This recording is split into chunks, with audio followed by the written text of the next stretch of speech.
ठीक है, welcome to wealth. देखो, मेरा नाम है दिव्यश। आज के इस वीडियो में हम लोग जानेंगे स्मॉल केस के अंदर एसआईपी, रीबैलेंस, रिपेयर और एग्जिट इसका क्या मतलब होता है और स्मॉल केस इसके कितने चार्जेस लेता है या नहीं लेता। सारी चीज़ें इस वीडियो के अंदर डिटेल के अंदर जानेंगे। वीडियो को शुरू करने से पहले बताना चाहूँगा, स्मॉल केस के ऊपर ऑलरेडी मैं काफ़ी सारे वीडियोज़ बना चुका हूँ।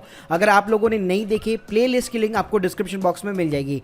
तो चलिए गाइस, वीडियो को करते हैं शुरू। तो गाइस, सबसे पहले एसआईपी की बात करते हैं। स्मॉल केस के अंदर एसआईपी क्या होती है, ये एक तरह से आप फिक्स डेट चूज कर सकते हैं जिस डेट के ऊपर ऑटोमेटिकली आपका जो भी ब्रोकरेज अकाउंट होगा उसके अंदर जो भी फंड बैलेंस पड़ा होगा ऑटोमेटिकली वहां से डेबिट होके वो बेसिकली इस स्मॉल केस के अंदर इन्वेस्ट हो जाएगा। तो जैसे आप म्यूचुअल फंड के अंदर एसआईपी लगाते हैं वैसे ही आपको स्मॉल केस के अंदर एसआईपी लगानी पड़ती है। अब गाइस बात करते हैं स्मॉल केस के अंदर एसआईपी किस तरह से ट्रीट की जाती है। तो गाइस, स्मॉल के अंदर जो एसआईपी होती है वो एज ए इन्वेस्ट मोर की तरह ट्रीट की जाती है। तो यहाँ पे स्मॉल केस इसके कोई भी चार्जेस नहीं लेता। मतलब एक बार अगर आपने किसी स्मॉल केस के अंदर एंटर कर लिया, उसकी 100 रुपये प्लस 18%, मतलब 118 रुपये अगर आपने फीस दे चुके हैं तो उसके बाद में स्मॉल केस यहाँ पे कोई भी चार्ज नहीं लेता।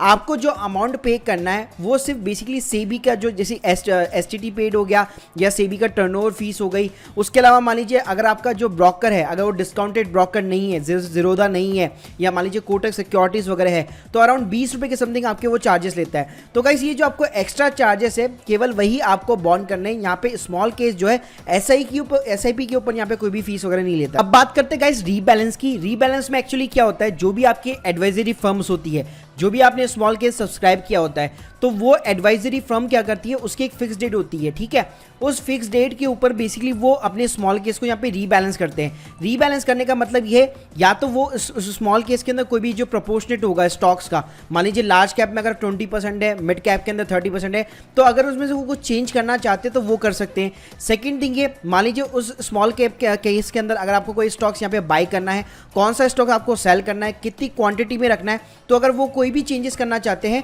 तो वो एक रीबैलेंस यहाँ पे अपडेट भेज देते हैं। अब उस रीबैलेंस अपडेट को एक्सेप्ट करना और रिजेक्ट करना ये सब आप ही के ऊपर डिपेंड करता है। सो गाइस, जब भी आप बेसिकली स्मॉल केस के अंदर रीबैलेंस करते हैं, मतलब आप पैसा ज्यादा इन्वेस्ट कर रहे हैं या फिर अपने जो स्टॉक्स है उसको यहाँ पे बेच रहे हैं, तो यहाँ पे स्मॉल केस कोई भी फीस वगैरह चार्ज नहीं करता है रीबैलेंस के ऊपर। वो भी उसको एज ए इन्वेस्ट मोड की तरह यहाँ पे ट्रीट करता है अगर आप बाई कर रहे हैं तो, वरना सेल की तरह ट्रीट करेगा अगर आप कुछ स्टॉक यहाँ पे सेल कर रहे हैं तो।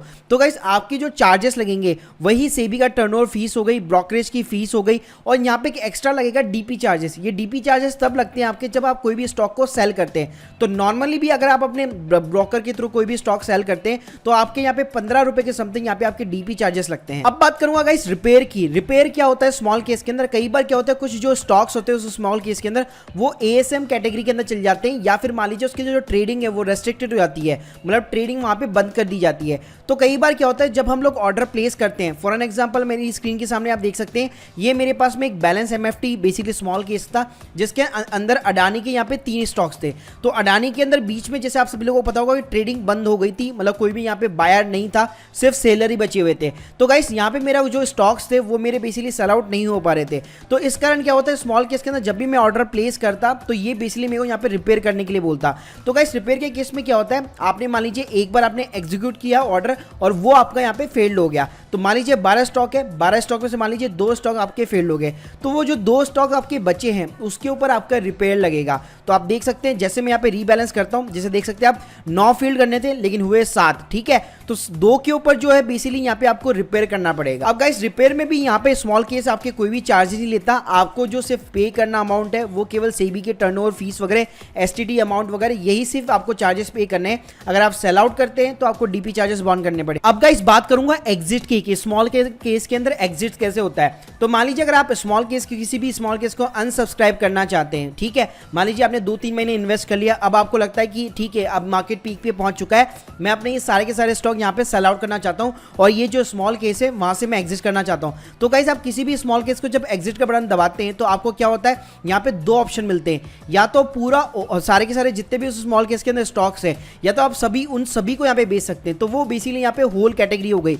तो होल के अंदर आप देख सकते हैं यहाँ पे जो भी बेसिकली उस टाइम पे रेट चल रही होगी उसके अकॉर्डिंग आपको दिखा देगा कि आपको इतना पैसा मिलने वाला है। या फिर गाइस, आप क्या कर सकते हैं, आप पार्शियल यहाँ पे एग्जिट कर सकते हैं। पार्शियल के अंदर क्या होगा, मान लीजिए अगर मान लीजिए 7-8 स्टॉक्स है, उसके अंदर आपको लगता है कि ठीक है मुझे भी राइट नाउ केवल 2 स्टॉक्स बेचने हैं, तो वहां पे आप पार्शियल कैटेगरी के अंदर भी यहाँ पे एग्जिस्ट कर सकते हैं। या इसके अलावा मान लीजिए आप मैनेज कर सकते हैं। मैनेज में क्या होता है, मान लीजिए आपको लगता है कि ठीक है 8 स्टॉक है इसके अंदर, 8 में से मान लीजिए मैं 2 स्टॉक को बेचना चाहता हूं और उनका जो पैसा है वो वापस में जो बचे हुए स्टॉक्स है उसके अंदर वापस री इन्वेस्ट करना चाहता हूं। तो गाइस वहां पे आप कुछ प्लस कर सकते हैं, कुछ माइनस कर सकते हैं स्टॉक्स को, तो यहां पे इस तरह से आप मैनेज भी कर सकते हैं। तो अगेन गाइस, जो चाहे आप मैनेज कर रहे हो या फिर एग्जिस्ट कर रहे हो, तो स्मॉल केसेस का कोई भी चार्ज नहीं लेता है। जो 118 रुपए की फीस है वो यहाँ पे आपको वापस रीपे नहीं करनी है। तो गाइस यहाँ पे आपको सिर्फ जो बॉन्ड करना है वो डीपी चार्जेस वगैरह हो गए, जो आपके ब्रोकरेज की फीस हो गई, एसटीडी टर्नओवर हो गया, सेबी का टर्नओवर हो गया, मतलब ये सारी नॉर्मल फीस आपको पे करनी पड़ती है। लेकिन यहाँ पे मैं आप लोगों को बताना चाहूंगा, अगर आपने एक बार स्मॉल केस से एग्जिट कर लिया फिर आप वापस एंटर करना चाहते हैं, तो अगेन आपको सब्सक्राइब करने के लिए वो फीस वापस यहाँ पे आपको पे करनी पड़ेगी। तो एग्जिट जब करना है आपको ध्यान से कीजिएगा, क्योंकि आपके 118 रुपए जो है वो चले जाएंगे अगर आपने एग्जिट कर लिया, और वापस एंटर करेंगे तो वापस आपको यहाँ पे करने पड़ेंगे। तो गाइस ये मैंने आपको 4 टर्म बता दी स्मॉल केस के अंदर जो बहुत ही ज़्यादा इंपॉर्टेंट है, और आपको एक क्लैरिफिकेशन दे दिया कि स्मॉल केसेस के ऊपर चार्जेस लेता है या नहीं लेता। So guys hope you like this video, please subscribe our channel. अगर आपके कोई भी डाउट्स है कमेंट सेक्शन के अंदर जरूर मेंशन कीजिए। Thank you guys, thank you very much.